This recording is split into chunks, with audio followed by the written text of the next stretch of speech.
As an indie developer, do you struggle to find the right idea for your game? Stay tuned and I'll help you out.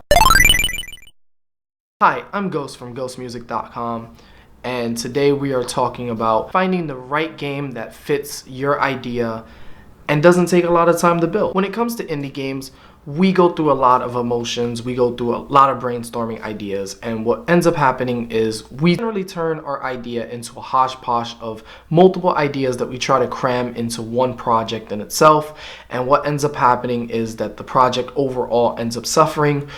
It turns that the game goes into development hell, and we generally never get to actually release said product. So today I thought that I would make this small guide for you guys to actually follow along with, which would help you build better games in shorter time frames and just overall help with the process. When it comes to building your game, it helps during the brainstorming process for you to follow the KISS method, which is keep it simple, stupid. Kind of sounds crazy, but it actually works.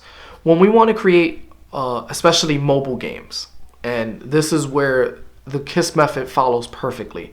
When we want to create mobile games, we want to make creative choices that completely engage the player, but it keeps it short.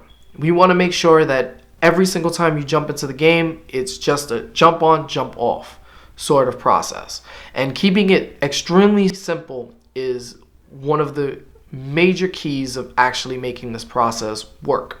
Think about how many times that you're either on the train or just traveling somewhere, or even just sitting around in your house trying to waste time, and you pull out your phone, you end up playing your game, you play for around 5 to 15 seconds, and you just end up playing.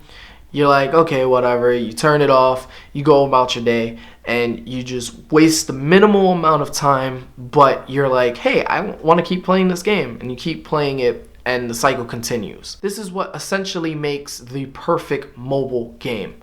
Just something to jump on, jump off. Or even think about the times that you went to the arcade, and let's say you went to the whack-a-mole machine, and you realize that, hey, I hit these moles, I play this game for about 60 seconds, I get my enjoyment, maybe I might want to play some more. I put another quarter in it, play another 60 seconds, and the cycle continues.